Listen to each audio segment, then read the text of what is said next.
ओम ओम ओम। कर्मों के फल पर दृष्टांत। किसी नगर के बाहर एक सियार और एक गिद्ध रहता था। एक दिन गिद्ध ने सियार से पूछा, तुम्हारा सियार का जन्म किस पाप से हुआ है? सियार ने कहा, मैं पिछले जन्म में साहूकार था। जिस ब्राह्मण साधु को जो वस्तु देने को कहता था, फिर उसको नहीं देता था, मैं उस साधु के हक का खुद खा जाता था। इसी पाप से मेरा सियार का जन्म हुआ। अब तुम बताओ, तुम्हारा जन्म गिद्ध का कैसे किस पाप से हुआ? गिद्ध ने कहा, मैं साधु ब्राह्मणों का माल चोरी करके खाता था, चुरा चुरा के खाता था। इससे मेरा जन्म गिद्ध का हुआ। कर्मों का फल अवश्य ही भोगना पड़ता है। आपको बिस्कुटी या बाल तोड़ या फिर फोड़ा फुंसी भी हो, किसी कर्म के कारण ही आपको ये रोग हो रहे हैं। नहीं, भगवान किसी का शत्रु या बैरी नहीं है कि उसको कर्म ना हो और उसको दंड या दुख मिले। प्रारब्ध पर दृष्टांत आता है। किसी नगर में एक लड़का पैदा हुआ। राजा ने ज्योतिषी को बुलाकर पूछा, इसकी आयु कितनी है? ज्योतिषी ने कहा, जब यह 12 बरस का होगा तब फलाने के टापू में जो राजा है, फलाने राजा का जो राज्य है, वहाँ के राजा के हाथ से इसकी मृत्यु होगी। राजा को इस बात के सुनने से शोक हुआ कि फलाना राजा मेरे पुत्र को मारेगा। जब 12 वर्ष में 3 महीना बाकी रहे, तब राजा ने उस लड़के को एक जहाज में बिठाकर और खाने पीने की सामग्री उसमें रख के नौकरों को, सैनिकों को भेजकर ऐसे जंगल में उसको छुड़वाया जहाँ के चारों तरफ पानी पानी हो। ऐसे टापू पे उस जहाँ कोई ना जा सके। जहाज जब चला तब देवयोग से टापू में जा निकला। उस टापू में वह राजकुमार गया जिसके चारों ओर पानी ही पानी था, और मकान बनाकर वहां रहने लगा। सब वस्तुएं खाने पीने की उसमें जमा कर लड़के को वहां कोई असुविधा ना हो। अब जिसके हाथ से उस लड़के का मरण था, देवयोग से राजा को भी कहीं जाने का काम पड़ा।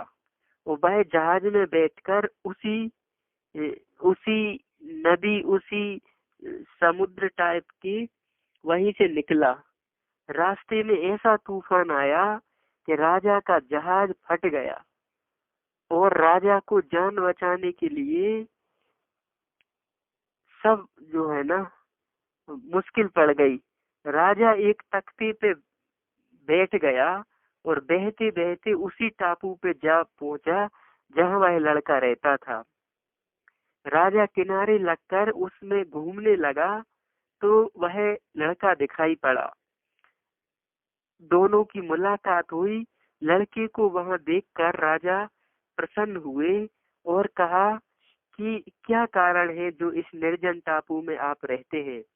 लड़के ने सारी बात बता दी। तो राजा ने कहा, भय मत करो, हे तुम निर्भय हो जाओ, मैं तुम्हारी सेवा करूंगा।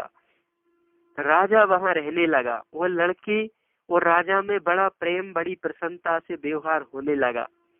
जब लड़के की मृत्यु का दिन आया तब लड़के ने उससे कहा कि ऊपर जो है चाकू रखा है, उसको उतारकर खरबूजे को काटिए।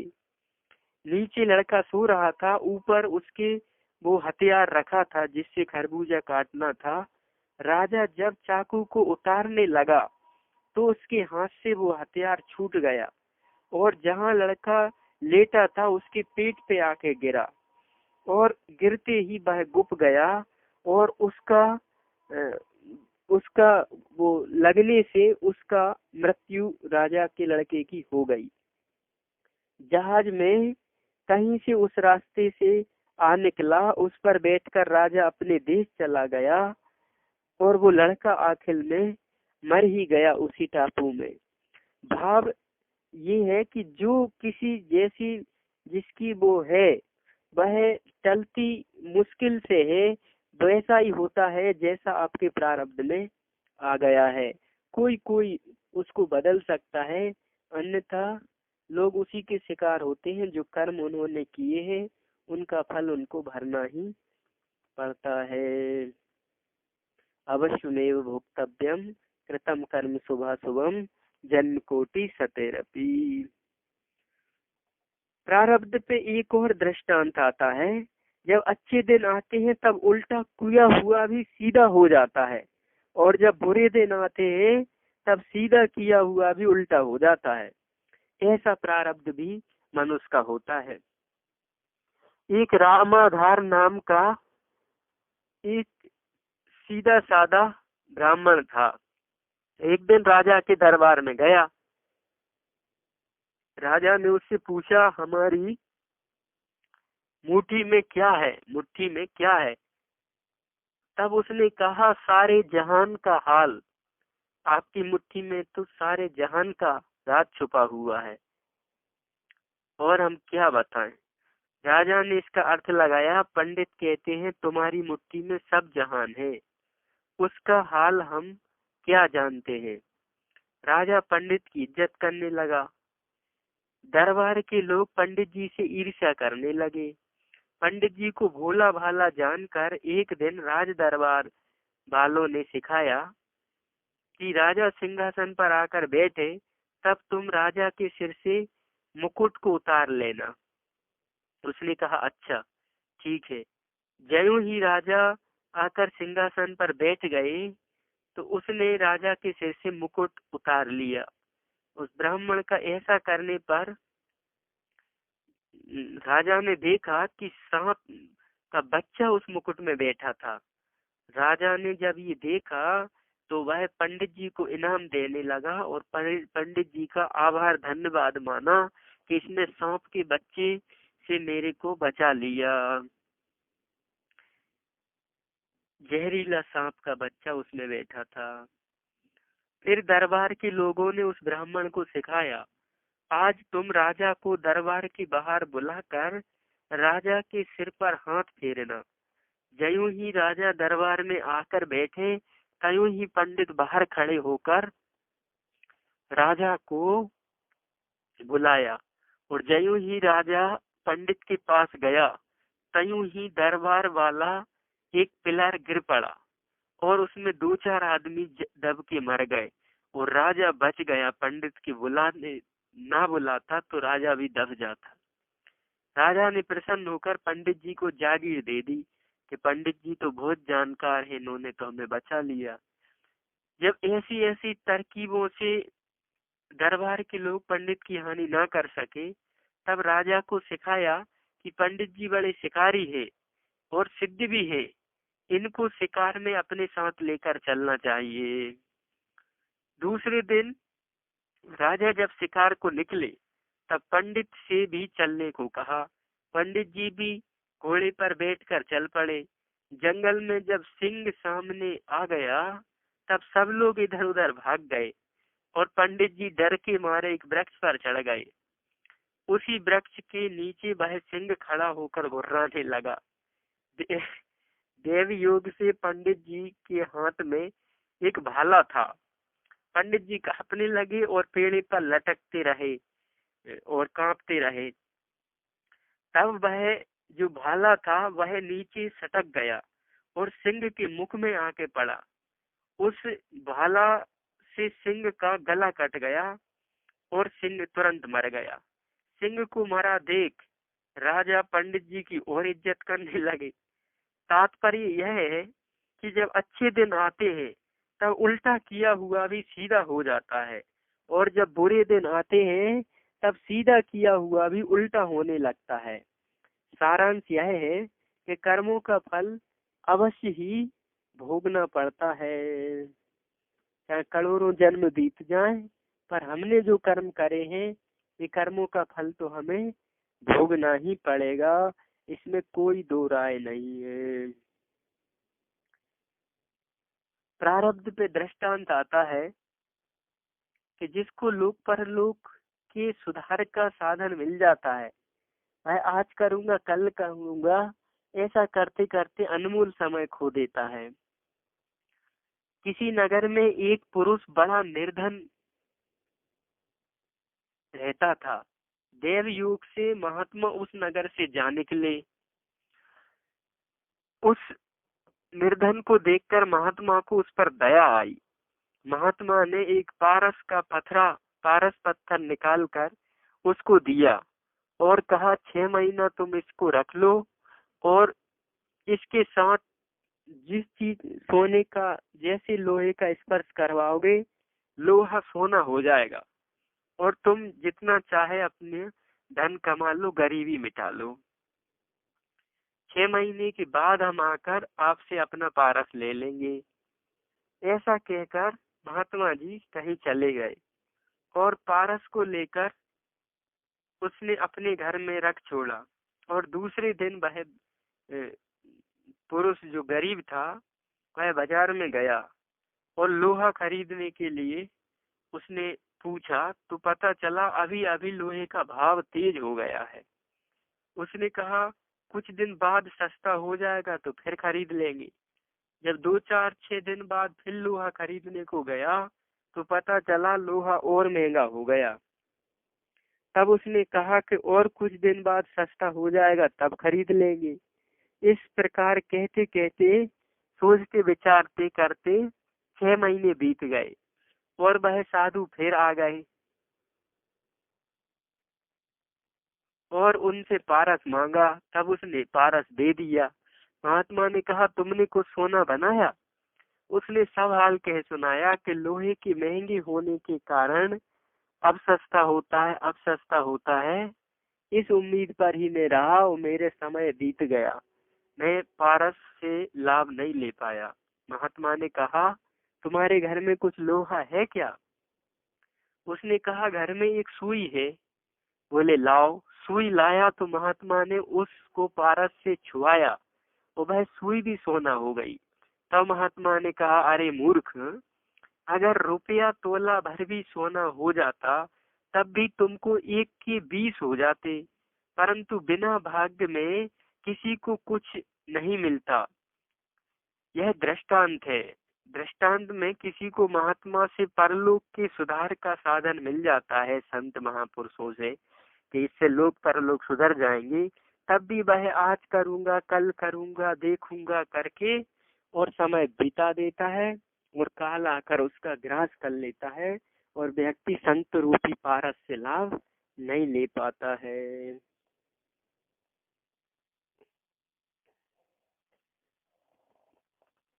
जो प्रारब्ध में लिखा है उसको मूर्ख लोग नहीं टाल सकते। कोई कोई मनुष्य नाम सहस्रेशु, कोई कोई उसको बदल सकता है। एक ब्राह्मण किसी नगर को जाता था। रास्ते में एक कुएं पर सुताने लगा। उसके समीप खेत में एक बालक सोया था। एक सांप ने आकर अचानक उस बालक को काट खाया और वह मर गया। फिर वही सांप उस बालक को काटने के बाद शिकारी का रूप बनाकर वन के पक्षियों को मारने लगा। यह सब ब्राह्मण देख रहा था। तो ब्राह्मण ने पूछा तुम कौन हो जो हर किसी को मारने के लिए लगे हुए हो? तो उसने कहा कि मैं काल हूँ, जिससे जिसकी मृत्यु लिखी है जिस विधि मैं वैसा ही रूप धारण करके उसको मारता हूँ। ब्राह्मण ने कहा हमारी मृत्यु कैसे होगी? उसने कहा गंगा के बीच में मगर का रूप धारण करके मैं तुझे मारूंगा। ब्राह्मण मगर के द्वारा तुम्हारी मृत्यु है। इस बात को सुनकर वह राजपूताना गांव से दूसरे गांव में गया जहाँ पे नदी या गंगा नहीं थी और राजा के राजमहल के अंदर काम करने लगा। राजा के छोटे से लड़के को खिलाने लगा और वह नदी तालाब से दूर रहा। बालक बड़ा सुंदर था जिससे उस ब्राह्मण का मोह हो गया। स्नेह बढ़ गया लड़का जब जवान हुआ तब उसको विदेश में जाने का काम पड़ा। उस ब्राह्मण को और कुछ नौकरों को साथ लेकर वह राजा का लड़का चला। तो रास्ते में गंगा किनारे स्नान का किया उस लड़के ने। स्नान करके ब्राह्मण को कुछ दान देना चाहा, गंगा स्नान और दान देने को कहा। तो ब्राह्मण को पास बुलाया। ब्राह्मण ज्यों ही गंगा के पास आया वो पानी देकर संकल्प करने लगा सोना लेने के लिए, त्यों ही मगर आ गया और मगर ने उसका पैर पकड़कर उसको खींच के ले गया और राजा का लड़का देखता ही रह गया। वो ब्राह्मण को मगर पानी में खींच के ले गया। तात्पर्य यह है कि जिस विधि जिसकी होना है वह होता ही है। रामायण में भी आता है, सुनहु भरत भावी प्रबल बिलखि कहु मुनिनाथ। सुनहु भरत भावी प्रबल बिलखि कहु मुनिनाथ, हानि लाभ जीवन मरण जप अपजस विधि हाथ। कर कोई कोटि उपाय भावी तरे न टरे, करे कोटि कोई उपाय भावी तरे न टरे, रहे सफल समझाए तजो रावण न सिए को, रहे सकल समझाए तजी रावण न सिए को।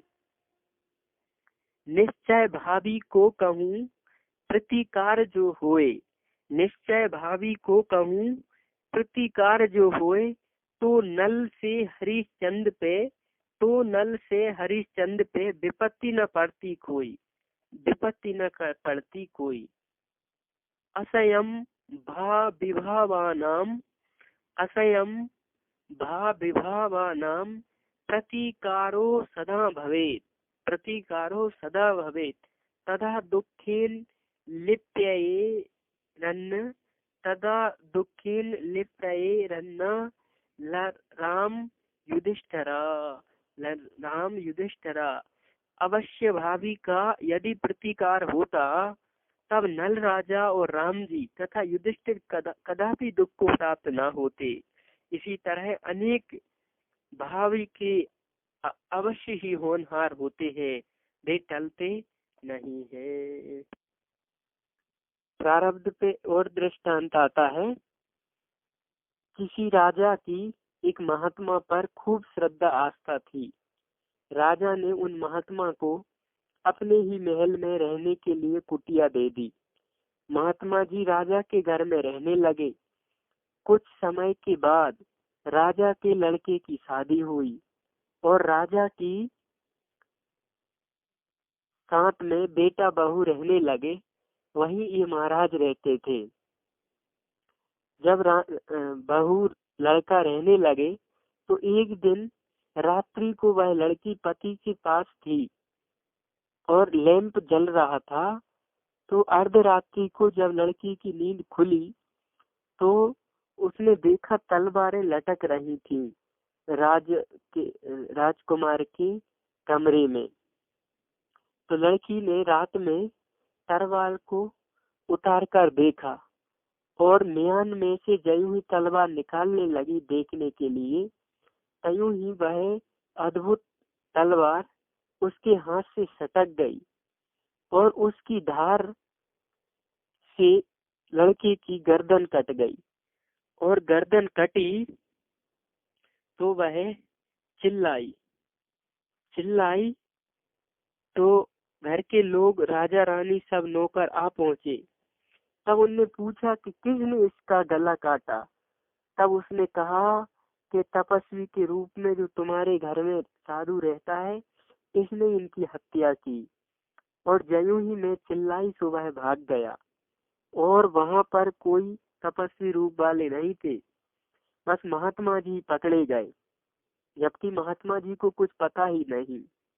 राजा ने साधु के भेष में जानकर उसको फांसी प्राण दंड तो नहीं दिया, परंतु राजा ने उस साधु के हाथ कटवा दिए और उसे अपने देश से निकाल दिया।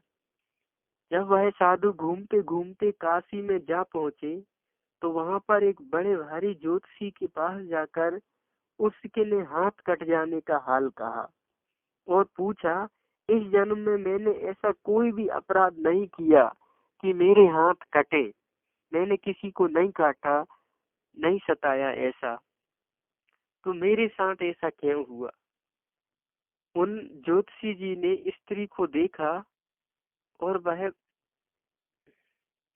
पंडित जी ने देखा कि उसकी जिसके पास वो गया वह ज्योतिषी जो है ना, उसकी पत्नी बहुत ही खूंखार और खराब थी। वो पंडित जी को बड़ी सताती थी। पंडित बेचारे कुछ नहीं बोलते थे और वह अनादर करती रहती थी।